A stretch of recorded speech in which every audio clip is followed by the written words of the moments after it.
Интересно получается, мир подошел к тому этапу, когда поводами для больших заявлений становятся не реальные события, а сложные схемы убеждения в правоте принимаемых решений.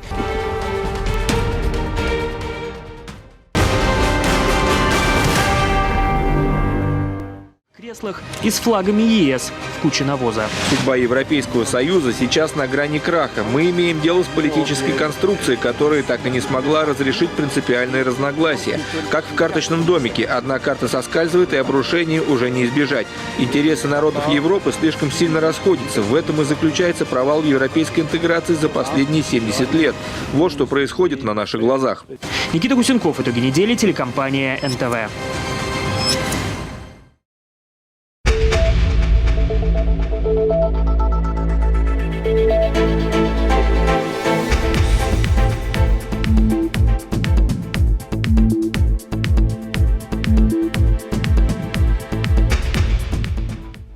Alors l'OTAN est un traité, le traité de l'Atlantique Nord, qui a été signé le 4 avril 1949, à la sortie de la Seconde Guerre mondiale. Et la France, à l'époque la France de la 4e République, a fait partie des premiers pays à avoir adhéré et ratifié. Donc la France, depuis 1949, est membre de l'OTAN. Lors du passage à l'Élysée de Charles de Gaulle, qui a créé la 5e République, il a développé une politique d'indépendance et de souveraineté nationale par rapport à la République de la 4e République, qui était très soumise aux États-Unis. Et donc Charles de Gaulle avait sorti la France du commandement militaire intégré de l'OTAN, en estimant que les militaires français ne devaient obéir qu'à la France. Donc nous n'étions plus dans le commandement militaire. En revanche, de Gaulle avait maintenu la France dans l'Alliance atlantique. Donc on était alliés, mais pas subordonnés à la décision. Vous savez que le général qui s'occupe du Centre-Europe, c'est toujours un général américain. Et donc la France voulait avoir son autonomie en la matière. Et Charles de Gaulle avait dit cette phrase qui est à la fois prophétique mais erronée. Il avait dit « lorsque le communisme s'effondrera ». Donc il dit ça en 1966. Donc c'est très très en avance par rapport aux événements. L'Union soviétique s'est effondrée en 1991.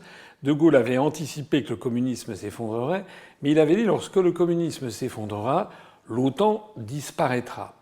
Et là, il s'est trompé, parce qu'il n'avait pas vu que l'OTAN, en fait, au lieu de disparaître, sous la direction des États-Unis, a englobé tous les pays de l'Est européen et est devenu, sous la pression des États-Unis, quasiment une espèce d'armée néocoloniale permanente pour régenter la planète. Lorsque l'on voit que l'OTAN a des troupes en Afghanistan, on est très loin de l'Atlantique Nord, c'est le moins que l'on puisse dire. Et donc, le problème qui se pose maintenant en France, c'est que normalement, enfin en tout cas c'est la position que je développe depuis que j'ai créé un parti politique il y a 17 ans pour cela, nous pensons que la France doit recouvrer son indépendance et sa souveraineté nationale, et elle ne pourra le faire qu'à la condition de sortir de l'Union européenne et de sortir de l'OTAN. Mais ce qu'il faut savoir, c'est que dans le traité de l'Union européenne depuis Maastricht, il y a défini une politique étrangère de sécurité et de défense pour les pays de l'Union européenne. Or, un article, l'article 42 du traité de l'Union européenne, place cette politique étrangère de l'Union européenne d'une certaine façon sous la tutelle de l'OTAN. C'est pas exactement écrit comme ça. Il est dit dans le traité que cette politique est compatible, doit être compatible avec les engagements pris par les États membres de l'Union européenne qui sont également membres de l'OTAN. C'est-à-dire presque tous, en fait. Il n'y a que quelques États qui étaient dans l'Union européenne et qui n'étaient pas dans l'OTAN, notamment la Suède et la Finlande. Or, c'est un objectif depuis des décennies des États-Unis de progressivement faire entrer dans l'OTAN les pays qui étaient dans l'Union européenne et qui n'y étaient pas. Donc la Suède et la Finlande, c'est en cours. C'est en cours. Il reste maintenant l'Autriche qui n'en fait pas partie. Et les États-Unis veulent également faire entrer dans l'Union européenne les pays qui sont dans l'OTAN, par exemple la Turquie. Donc l'objectif des États-Unis, c'est d'avoir au bout du compte le même périmètre pour l'Union européenne et pour l'OTAN. L'Union européenne étant la face civile d'une médaille dont la face militaire est l'OTAN, c'est les deux faces de la même médaille. Cette médaille, en fait, c'est d'avoir transformé le continent européen en une espèce de colonie américaine qui ne dit pas son nom. Voilà. Donc ça veut dire quoi? Ça veut dire qu'actuellement, tous les présidents de la République française qui se succèdent ne sont plus qu'en fait des exécuteurs. Ils n'ont plus d'autonomie stratégique comme le voulait de Gaulle. Nous sommes un pays subordonné aux intérêts américains.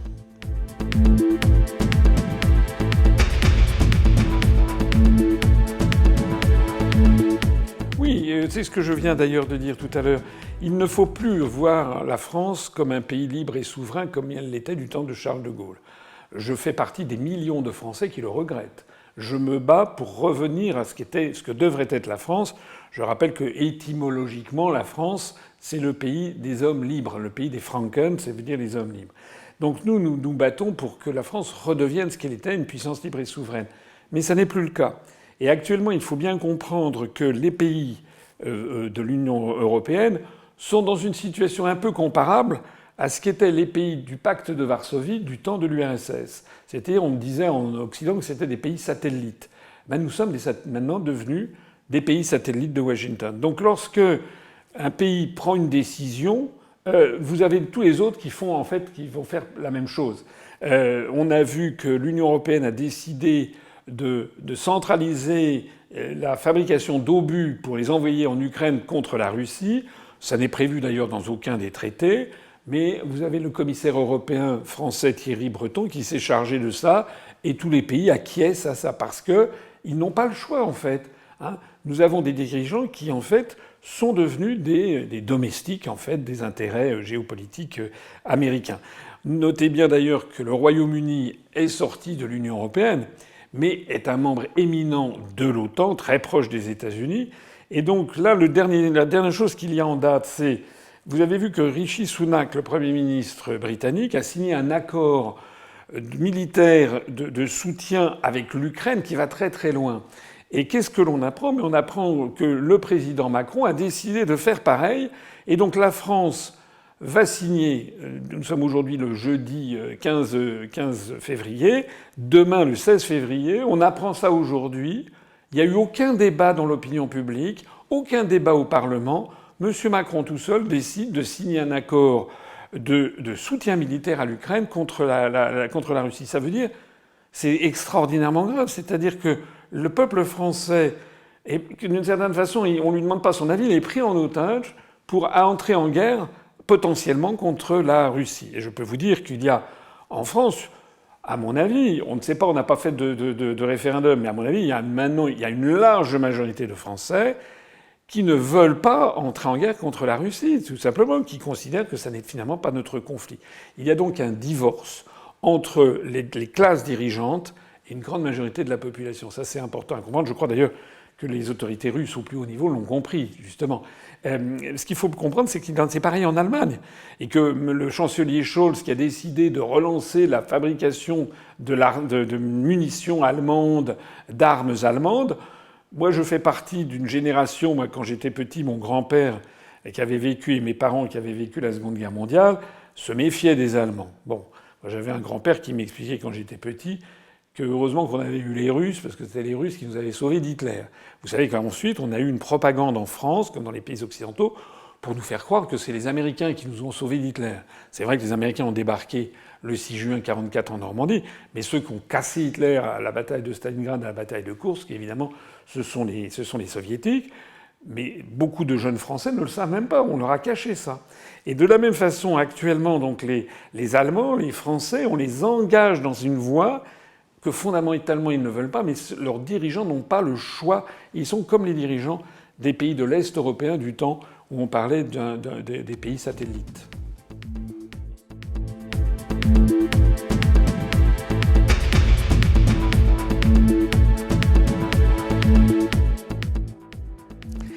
Ah oui, c'est sur des sujets très, très importants et très graves qu'il est difficile de résumer en quelques phrases.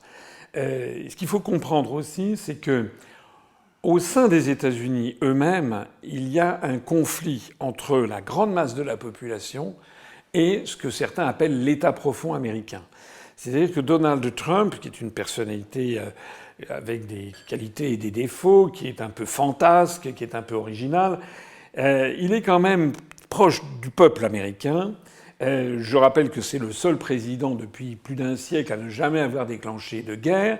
Il a même au contraire essayé il a tenté de faire baisser les tensions avec la Corée du Nord. Et tout le monde sait bien qu'il s'entendait plutôt bien avec le président Poutine. Donc Donald Trump, lui, pense que l'État profond américain, qui est lié au Parti démocrate, qui est lié aussi à des néoconservateurs qui sont présents en particulier au département d'État, en particulier Victoria Nuland et son mari Kagan. Victoria Nuland, c'est elle qui a organisé le Maïdan à Kiev. Pour Trump, ce sont ses ennemis, en fait. Et donc, quand on parle des Américains, il faut savoir de quoi on parle. Donald Trump a fait des déclarations récemment contre l'OTAN.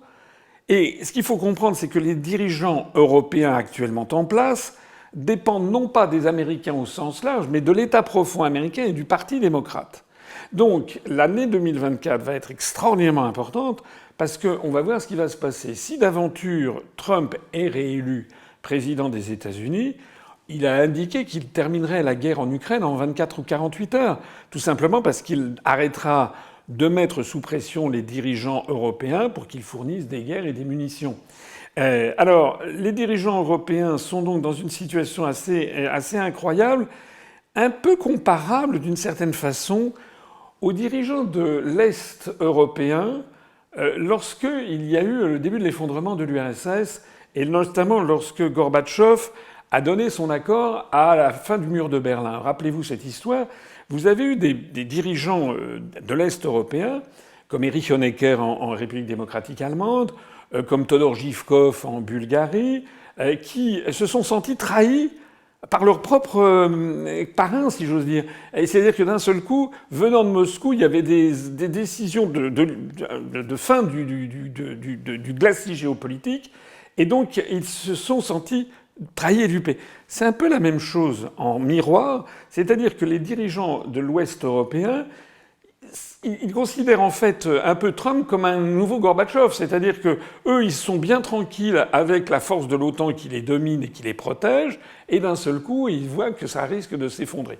Alors il y a des projets qui disent oui, mais si Trump veut sortir les États-Unis de l'OTAN, on créera un OTAN. Non.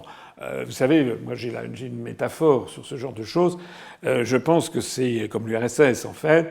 L'Union européenne, à mon avis, va suivre la même destinée que l'URSS. On ne sait pas le jour ni l'heure, hein, c'est comme dans les évangiles, donc on ne sait pas si ça peut être dans 2 mois, dans 6 mois, dans 3 ans, dans 15 ans. Mais l'Union européenne suit le même parcours.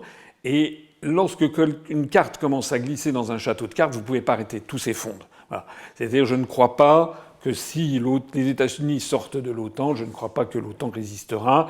Il y aura des gens qui voudront essayer de faire une espèce d'OTAN européen, mais les intérêts entre les peuples d'Europe sont trop divergents. Il est là le point fondamental de l'échec de la construction européenne depuis maintenant 67 ans bientôt.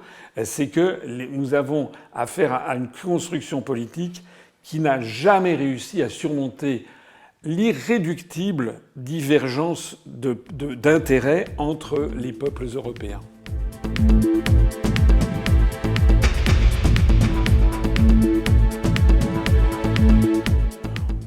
Je ne suis pas devin, tout est possible. Ce que je sais en tout cas, c'est que il y a derrière tout cela, ça c'est ce que les Américains appelleraient du window dressing, c'est-à-dire c'est ce que l'on met en devanture, c'est un narratif pour faire joli. En réalité, il y a à l'intérieur de tout ça des tensions considérables entre la France et l'Allemagne déjà. C'est-à-dire que l'Allemagne, vous savez, il y a un projet d'avion franco-allemand qui a capoté. Tous les projets de coopération militaire franco-allemande, en fait, il n'y en a aucun qui marche. Les Allemands développent leur propre stratégie, y compris par exemple pour les lanceurs dans l'espace. Maintenant, ils veulent se passer de notre base à Kourou en Guyane. Donc en fait, nous avons des intérêts totalement opposés dans bien des domaines, et en particulier en matière militaire. La Pologne, les tensions entre la Pologne et l'Allemagne sont importantes. Il y a encore quelques mois, c'était le gouvernement de la majorité précédente, il est vrai, mais quand même, la Pologne a officiellement demandé des réparations de guerre pour la Seconde Guerre mondiale à l'Allemagne, qui se chiffrent en centaines et centaines de milliards d'euros. Je crois que c'est même plus que 1000 milliards d'euros. Donc tout ceci, évidemment, alimente des tensions. Alors, pour faire joli, on essaie de parler le triangle de Weimar. Vous avez aussi dans un autre ordre, vous avez la Pologne avec la Hongrie et puis je sais plus, la Slovaquie, c'est le triangle de le groupe de Visegrad, etc. On a des espèces de configurations à l'intérieur de l'Union européenne, mais tout ça est sous le chapeau de l'Union européenne qui est censée avoir une politique étrangère de sécurité et de défense commune. Donc, il faut bien comprendre un point. C'est que lorsque, par exemple, en France, Il y a des Français qui disent il faut le moteur franco-allemand, ça fait marcher l'Union européenne. C'était peut-être vrai du temps de l'Europe des 6. Mais maintenant, ce sont 2 États sur 27. Et est-ce que vous vous mettez à la place d'un dirigeant espagnol, italien, polonais, néerlandais, portugais, grec, lorsqu'il entend la France dire nous sommes le moteur de l'Europe, la France et l'Allemagne? Ils ne sont pas contents du tout. Donc c'est la même façon, si vous voulez. C'est pas parce qu'on aura la France, l'Allemagne et la Pologne qui pourront faire une déclaration commune que ça changera le fait que l'Italie, l'Espagne, le Portugal, la Grèce, on est tous dans le même bateau ou on ne l'est pas. Donc moi je ne crois pas trop à ce genre de... C'est plutôt un peu le ministère de la parole, comme on dit, c'est pour faire joli. En revanche, ce que je crois, et là où il faut être inquiet, c'est que nous avons toute une ligne de front de pays, notamment les pays baltes, mais aussi la Pologne, et qui sont des pays qui ont gardé de l'histoire une très grande hostilité à la Russie, c'est un fait, et ils ont le sentiment d'avoir été colonisés par l'Union soviétique, etc. Donc il y a un sentiment anti-russe qui d'ailleurs est parfois cultivé par les autorités dans les pays baltes ou en Pologne, sans doute aussi en République tchèque et en Slovaquie. Et c'est moins vrai en Bulgarie. La Bulgarie restait beaucoup plus proche de la Russie. Et ces pays-là risquent de nous entraîner, nous, la France, dans un conflit avec la Russie qui n'est pas de notre intérêt à nous. C'est tout le problème de la construction européenne, c'est que nous n'avons pas les mêmes intérêts que les pays baltes. Charles de Gaulle, que je cite souvent, mais qui était un véritable homme d'État et qui connaissait sur le bout des doigts l'histoire de France et l'histoire de l'Europe, avait cette formule et vraiment qu'il faut vraiment méditer. Il nous avait enseigné qu'à chaque fois dans l'histoire que la France avait été en bon terme avec la Russie, et il faisait remonter ça au mariage d'Henri Ier avec Anne de Kiev, c'était au XIIe siècle. Il connaissait très bien l'histoire de France. Il disait qu'à chaque fois que la France avait été en bon terme avec la Russie, ça avait été des grands moments de l'histoire de France. Et à chaque fois qu'on avait été en mauvais termes, c'était des mauvais moments. Voilà. Il explique ça en 1964. Pendant la Seconde Guerre mondiale, il n'était pas communiste, mais il avait noué des relations avec Staline. Il y avait eu la fameuse, Légion Normandie-Niémen qu'on avait envoyée. Et De Gaulle comptait bien sur la Russie pour l'Union soviétique. D'ailleurs, il n'appelait jamais l'URSS, il a toujours appelé la Russie, parce que pour lui, c'était des États qui perduraient à travers tous les régimes politiques. Donc De Gaulle, dans les années 60, tout le monde parlait de l'URSS, mais De Gaulle disait toujours la Russie. Et De Gaulle disait que justement avec la Russie, il voulait que la Russie existe pour faire un contrepoids aux États-Unis. C'était important. Voilà. Donc, de la même façon, nous, notre intérêt à nous aujourd'hui, ce serait d'avoir des bonnes relations avec la Russie de Vladimir Poutine, qui est un homme avec qui on peut s'entendre, qui, contrairement à ce qu'on a dit il y a une propagande extraordinaire en Occident, on nous a expliqué qu'il était moribond, qu'il avait eu 5-6 cancers, la maladie d'Alzheimer, la maladie de Parkinson. Enfin, c'est incroyable la propagande qu'on a eue, qu'il était presque mort. Moi, je vois l'interview qu'il a eue avec Tucker Carlson. On voit un homme qui est en pleine possession de ses moyens intellectuels, qui est un homme avec qui on peut discuter. C'est ce qu'a d'ailleurs compris Donald Trump. Donc il faut être un idéologue pour refuser ce discours. Le rôle de la France devrait être justement de renouer des relations de partenariat avec la Russie. Moi, je milite dans mon parti politique pour que nous arrêtions tous les envois d'aide, d'argent et d'armes à l'Ukraine qui, en fait, n'ont pour objectif que d'envoyer des centaines de milliers de jeunes Ukrainiens à la mort, en définitive. Et nous voulons arrêter également les sanctions contre la Russie, parce qu'en fait, les sanctions contre la Russie, c'est pas contre la Russie, c'est en fait contre la France et l'Allemagne. Ça se retourne contre nous. Et nous voulons renouer un partenariat avec la Russie, un partenariat de confiance. C'est d'ailleurs la raison pour laquelle je suis interdit d'antenne dans toutes les grandes chaînes de radio et de télévision françaises, alors que je fais des scores triomphateurs sur Internet, où on a des millions, des dizaines de millions de vues. Donc je suis l'homme politique français le plus regardé sur Internet et totalement interdit d'antenne sur les chaînes de radio et de télévision françaises. Alors le plus extraordinaire, c'est que la France, en plus, se permet après de donner des leçons de liberté d'expression et de démocratie à la planète entière. Il y a quand même beaucoup de Français qui l'ont en travers de la gorge, comme on dit en français.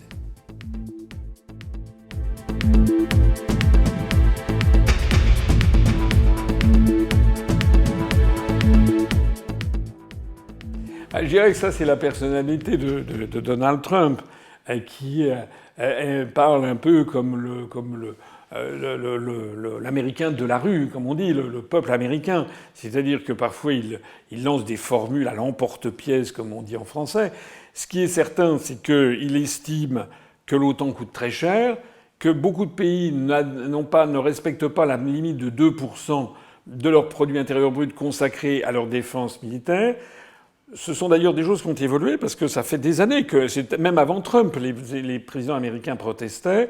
Mais enfin, au cours des 10 dernières années, il y a de plus en plus d'États européens qui ont fait quand même un effort. Donc maintenant, je crois qu'il y a 10 ans, on était à 3-4 États qui respectaient la limite de minimum de 2%. Maintenant, je crois qu'il y a quasiment une vingtaine d'États européens qui ont augmenté leurs dépenses pour être au niveau des 2%. Donc la critique de Trump est un peu injuste. Pas tout à fait, parce qu'il y a quand même encore des États qui ne sont en dessous de 2%. Mais surtout, ce que je pense, c'est que dans cette critique de Trump, il y a en arrière-plan ce que je disais tout à l'heure, c'est une critique de l'OTAN elle-même. Parce que je pense que Trump n'est pas loin de penser que l'OTAN est une réminiscence de la Seconde Guerre mondiale et de la guerre froide, et qu'à notre époque, finalement, c'est quelque chose qui fait obstacle à ce qu'on ait un concert des nations. Je suis persuadé que Trump n'apprécie pas, ne souhaite pas avoir cette espèce de police néocoloniale américaine dont la conséquence ultime, si vous y réfléchissez bien, c'est de rendre les États-Unis de façon particulière et plus généralement les pays de l'Occident, de l'OCDE, impopulaires vis-à-vis de l'ensemble de la planète. Le monde occidental est devenu très impopulaire, notamment à cause de cela. Alors il a dit cette phrase extraordinaire, en effet, que ceux qui ne payent pas, il ne les protégera pas. Il a même dit, d'ailleurs, que les Russes devraient intervenir. C'est vrai que c'est de la véritable provocation. Mais comme je l'ai dit tout à l'heure, les dirigeants occidentaux ont le même sentiment, si vous voulez, comme je faisais le parallèle, que Erich Honecker ou que Todor Zhivkov, voyant Gorbatchev en train de dire qu'il fallait abattre le mur, quoi. Donc là, si vous avez le président des États-Unis qui lui-même dit qu'il faut arrêter avec l'OTAN, ils se sentent en fait trahis par leur parrain, comme on dit en termes mafieux, en fait.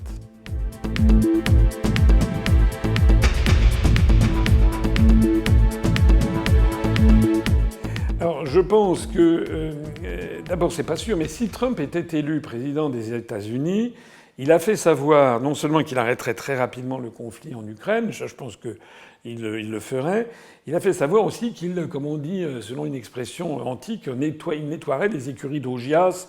Vous connaissez, c'était des travaux d'Hercule. C'est-à-dire qu'il voudrait en fait nettoyer tout l'establishment washingtonien, toute la corruption, et sans doute se débarrasser de l'État dans l'État que constitue la communauté du renseignement, la CIA, la NSA, tout ce qu'ils appellent la communauté du renseignement, l'État profond américain, qui en fait ont mis la main sur la démocratie américaine. Tout le monde voit bien que Joe Biden, c'est un homme qui est quand même en fin de vie, enfin qui est sénile à de nombreux égards. C'est pas lui qui tient la politique étrangère des États-Unis, en fait. Cet homme, il est tenu. Et donc je pense que Donald Trump veut faire ça, mais ça veut dire quand même une véritable révolution politique aux États-Unis d'Amérique, qui peut être à l'occasion de tous les dangers. Maintenant, si c'est Joe Biden qui est réélu, ou Madame Kamala Harris éventuellement a fait savoir qu'elle serait disponible, là on a au contraire la poursuite de l'existant. Et c'est quoi la poursuite de l'existant? C'est que je pense que les États-Unis s'accommodent très bien de ce qu'on appelle en géopolitique les conflits de basse intensité. C'est-à-dire, ils l'ont fait en Irak, en Afghanistan, en Libye, au Soudan, en Syrie, etc. Ils pourraient trouver convenance à ce que l'Ukraine soit une espèce de foyer de purulence permanent, où il y ait des conflits comme ça, que ça n'en finisse pas. Et pendant ce temps-là, ça permet tous les trafics. Regardez ce qui se passe en Syrie. Tout le nord-ouest de la Syrie est occupé par des troupes américaines qui volent en fait les hydrocarbures syriens. Toute la planète est au courant, c'est un vol. Voilà, le peuple syrien se fait voler son patrimoine là-dedans. En Libye, c'est les seigneurs de la guerre. Donc c'est un pays qui auparavant était quand même une des premières puissances économiques du continent africain, qui d'ailleurs stabilisait les phénomènes migratoires. À partir du moment où on a démoli le régime de Kadhafi, pas une particulière affection pour Kadhafi, mais enfin c'était quand même quelqu'un qui tenait son pays, qui en avait fait un pays prospère. À partir du moment où il a été assassiné en fait par les Britanniques et les Français, mais sur instruction de l'oncle Sam, maintenant on a un pays qui est une espèce de foyer d'anarchie. et qui favorise d'ailleurs les phénomènes migratoires vers l'Europe occidentale. Donc je pense que les Américains pourraient se satisfaire d'une situation, en fait, où il n'y aurait jamais vraiment ni de guerre ni paix, une espèce de ligne de front comme elle est actuellement déterminée, et tout ça pour le plus grand profit des grands fonds d'investissement qui ont investi, soit, je pense à BlackRock par exemple américain, qui a racheté des quantités de centaines de milliers d'hectares en Ukraine et qui également a des participations dans toutes les entreprises du complexe militaro-industriel américain, comme Raytheon, comme Lockheed, etc., et qui vont vendre des armes avec l'argent des contribuables européens. On va acheter des armes américaines pour faire profiter les actionnaires de BlackRock. C'est à peu près le système. C'est-à-dire qu'en plus de ça, les Américains veulent plus payer. Maintenant, ce sont les Européens qui doivent payer parce qu'ils se mettent le doigt sur la couture du pantalon. Enfin, tout ça est incroyable, en fait. Ça témoigne d'une chose, c'est le fait que les dirigeants des pays d'Europe de l'Ouest ne défendent plus les intérêts de leur propre pays. On l'a vu d'ailleurs avec l'affaire de Nord Stream. Moi, j'ai vu l'interview du président Poutine avec Tucker Carlson, ça a fait des centaines de millions de vues d'ailleurs, c'est assez incroyable, mais c'était très intéressant. Il y a un moment, un passage que j'ai personnellement trouvé extraordinaire, c'est lorsqu'il y a le journaliste américain qui demande au président russe « Mais finalement, qui a détruit Nord Stream ?» Et Vladimir Poutine qui répond « c'est vous ». J'ai trouvé ça très drôle et le journaliste américain a dit « Mais non, moi j'étais pas là, etc. » Et à ce moment-là, le président russe a dit « Oui, mais la CIA n'a pas votre alibi. » Voilà. C'est drôle, mais c'est aussi extraordinairement triste. Parce que moi, en tant que Français, qui aime la France, qui aime mon pays, je me sens humilié de constater que nous avons un dirigeant qui sait que ce sont les Américains, de même qu'en Allemagne, on sait que ce sont les Américains, et personne n'ose le dire. Mais pourtant, en vertu du traité de l'OTAN, et notamment du fameux article 5, c'est un acte de guerre. Donc l'Allemagne, la France, l'Autriche et l'Angleterre, qui se partageaient 50% de Nord Stream, 50% étaient possédés par la Russie, 20% par l'Allemagne, 10% par l'Autriche, 10% par la France, 10% par le Royaume-Uni. C'est un acte de guerre. Donc normalement, en vertu de l'article 5 du traité de l'OTAN, tous les pays de l'OTAN devraient nous aider pour combattre celui qui nous a attaqués. Mais celui qui nous a attaqués, c'est justement les États-Unis d'Amérique. Et le traité de l'OTAN est déposé au gouvernement des États-Unis d'Amérique.